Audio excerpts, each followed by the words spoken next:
नमस्कार दोस्तों, पूजा पाठ रश्मि के साथ चैनल में आप सबका स्वागत है। तो कैसे हो आप सब। तो इसके पहले मैंने वीडियो शेयर किए हैं कि हरतालिका तीज कब है, पूजन का शुभ मुहूर्त कब है और साथ ही साथ पहली बार व्रत रखने वाले को किन किन नियमों का पालन करना है, क्या गर्भवती महिला कोई लड़कियां व्रत शुरू कर सकती हैं। तो वीडियोस नहीं देखें तो डिस्क्रिप्शन बॉक्स पर डाल दूंगी लिंक, तो आप वहां से देख लीजिएगा। तो अब मैं पूजा विधि पूजा की सामग्री आप सबके लिए लेकर आए हूँ कि पूजा में आपको किन किन सामग्री की आवश्यकता है। सबसे पहले एक पटा लेना है। पटा के बाद आपको एक भगवान शंकर जी पार्वती के परिवार की फ़ोटो लेनी है। फिर गणेश जी की अगर आपके पास अलग से मूर्ति है तो रख सकते हैं, नहीं है तो आप को रखने की ज़रूरत नहीं है, आपके पास पहले से ही फ़ोटो है उसमें चल जाएगा। फिर मैंने भगवान की छोटी सी मेरे पास शिवलिंग है वो लिया है। फिर आपको कपड़े कौन कौन से लेने हैं। पीला वस्त्र लेना है जो कि आपको गणपति जी को और साथ ही साथ शंकर भगवान को चढ़ाना है। लाल कपड़ा एक पटे पे बिछाने के लिए चाहिए है और साथ ही साथ एक चुनरी चाहिए जो माता पार्वती को आप चढ़ाने वाले हो। तो इतनी चीज़ें आपको चाहिए। उसके बाद एक और लाल कपड़ा मैंने रखा जो मैं पटे पर बिछाने के लिए प्रयोग करूँगी और एक लाल कपड़ा अलग से लिया है जो अगर और ज़रूरत पड़ती है तो मैं इसलिए मैंने एक एडवांस ज़्यादा ले लिया है। उसके बाद आपको धूप चाहिए है भगवान को आरती जलाने के लिए। फिर उसके बाद मैंने ये चंदन लिया है जो भगवान भोलेनाथ को लगाऊंगी। कपूर लिया है जिससे आपको आरती करना है या फिर हवन करना है उसके लिए। और एक सिंदूर की डिब्बी ली है। सिंदूर की डिब्बी मैंने एक्स्ट्रा में ले ली है क्योंकि मैं जब भगवान माता पार्वती से सुहाग लेंगे तो उससे हम ले सकते हैं। फिर मैंने भगवान के अभिषेक करने के लिए दूध, दही, घी और लिया है और बत्ती ली है। इसमें एक डिब्बी में बत्तियां ली है घी से बनी हुई, मैं पहले ही बना कर रख लेती हूँ तो वही ली है। और शहद और इत्र, इन सब चीज़ों से आपको भगवान भोलेनाथ का अभिषेक कराना है। फिर उसके बाद माचिस, आपको कोई भी पूजा करनी तो चाहिए ही। हल्दी, चंदन और चावल हो गया। फिर अगरबत्ती ली है और एक घंटी ली है पूजा करने के लिए। इतनी ये तो नॉर्मल सी चीज़ें हैं, कभी भी आप कोई भी पूजा करते तो ज़रूरत आपको पड़ती पड़ती। फिर केले का पत्ता आपको ज़रूर लेना है इस व्रत में। ये केले के पत्ता से ही मंडप हमारे यहाँ बनाया जाता है। आपके यहाँ क्या नियम है हमें ये नहीं पता है, बट हमारे यहाँ का नियम यही है कि केले के पत्ते से यहाँ पर मंडप बनाते हैं। या फिर नहीं है तो आप केले के पत्ते को बिछा भी सकते हो।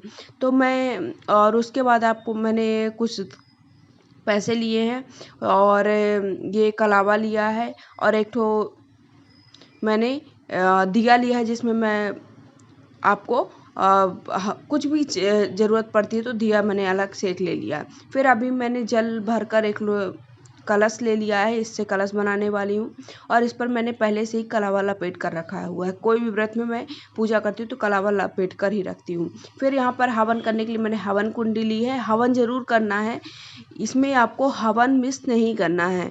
तो हवन आपको जितने बार आप पूजा करोगे उतने बार आपको हवन करने हैं। फिर उसके बाद ये कुछ पूजा की सामग्री मैंने दिखाई। तो इसमें मैंने 2 नारियल लिए हैं। एक मैंने आपको कलश में बना कर रखने के लिए मैंने ले लिया है पहले से ही चुनरी लपेट कर। आपको ऐसे खाली नारियल कभी भी कलश में नहीं रखना, या तो आपको चुनरी लपेटना है या फिर कलावा, नहीं है तो कलावा लपेट। फिर एक नारियल मैंने पूजा में चढ़ाने के लिए। फिर ये हवन सामग्री है और यहाँ पर ये कुछ चीज़ें हैं। इसमें ये माता पार्वती को चढ़ाने के लिए लाया है। इसमें हल्दी, सुपारी है और जायफल है और छुहारा है। और एक मैंने अलग से सुपारी ले ली है। जिसके पास गणेश जी नहीं रहते हैं तो आप उसको सुपारी में कलावा लपेट कर रख सकते। फिर मैंने एक जनेऊ लिया है और एक माला लिया है। आपको फूल की माला भी आपको मिल जाएगी तो ले लीजिएगा। मुझे नहीं मिल पाई उस टाइम तो मैंने फूल की माला नहीं ली है, तो मैंने नॉर्मल माला ली है। फिर चावल लिया है जिससे आपको कलश बनाना है तो उसके लिए ज़रूरत पड़ेगी और ज़्यादा ज़रूरत पड़ती है तो उसके लिए। आटा लिया है मैं यहाँ पर चौक बनाने के लिए। और कुछ फूल लिए हैं जो मुझे मिल पाए हैं क्योंकि मैं थोड़ा सा लेट गई तो वहाँ पर सारी दुकानें क्या होता दोपहर के वक्त दुकानों में फूल नहीं मिलती है, तो सुबह के वक्त मिलती है, यहाँ पर तो शाम के वक्त मिलते हैं। फिर उसके बाद मैंने दुर्वा मिला है, ये दोनों चीज़ें मिल पाए हैं। और फूलों में आपको और धतूरे का फूल है और धतूरे का फल है और अकौना का फूल कहलाता है। तो वो सारी चीज़ें मुझे नहीं मिल पाए, लेकिन मैं फ़ोटो दिखा दूँगी आप सबको, तो वो आप आपको मिल जाती है तो आप उस दिन ज़रूर व्रत में चढ़ाएं। फिर मैंने कुछ मिठाइयाँ ली हैं और उसके बाद बतासे और सूखे मेवे लिए हैं जो माता पार्वती को प्रसाद के रूप में चढ़ाने वाली हूँ।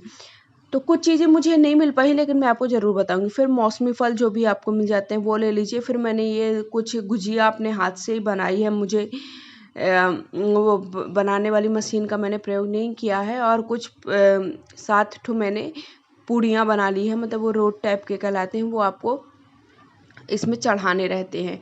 तो ये सारी चीज़ें माता पार्वती ने बालू से बनाया था। जब वो क्या है पूरा दिन व्रत थी, कुछ था नहीं उनके पास कि अभी क्या करें, तो बालू से ही उन्होंने मिट्टी की भगवान भोलेनाथ की शिवलिंग बनाई थी और साथ ही भोले और सारी चीज़ें ये जो खाने की चीज़ें हैं वो बालू से बनाई थी। फिर उसके बाद खीरा इस व्रत में ज़रूर चढ़ाना है, खीरा से ही व्रत प्रारंभ भी करना है, तो खीरा आपको व्रत में ज़रूर चढ़ा देना है।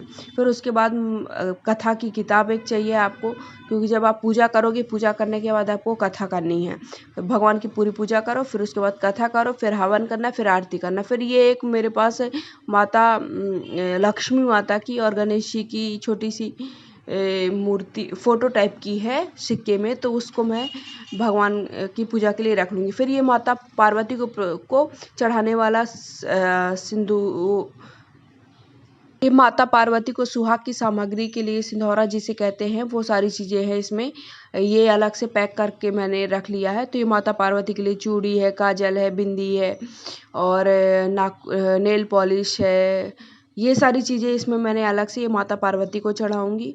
और एक सेट अलग से मैंने लिया है जो मैं दान में दूँगी। तो दान में देने के लिए साड़ी है और और सारी चीज़ें, सुहाग की जितनी सामग्री आपको मिल सकती है, आप जितनी सामग्री चढ़ा सकते हो उतनी सामग्री चढ़ा सकते हैं। ऐसा नहीं कि मैंने ये चीज़ चढ़ाई तो आपको भी वही चीज़ चढ़ानी, उतनी चीज़ चढ़ानी है। आप बहुत सारी चीज़ें भी चढ़ा सकते हैं। जितना आपको सुहाग की सामग्री आप खुद को प्रयोग करते हो उतनी सारी सामग्री आप उस भगवान को चढ़ा करके आप दक्षिणा में दे सकते हैं। तो ये इतनी चीज़ें मैंने सुहाग की सामग्री चढ़ाई। आलता है, मेहंदी है, नेल पॉलिश है, सिंदूर की डिब्बी है और बिछिया है, पायल हो तो पायल भी कर सकते हैं और बाल में लगाने के लिए गजरा है और साथ ही साथ काजल है। और दक्षिणा इसमें रखनी है जो मैंने अभी नहीं रखी, तो दक्षिणा आपको रखनी है और चूड़ी का डिब्बा रखना।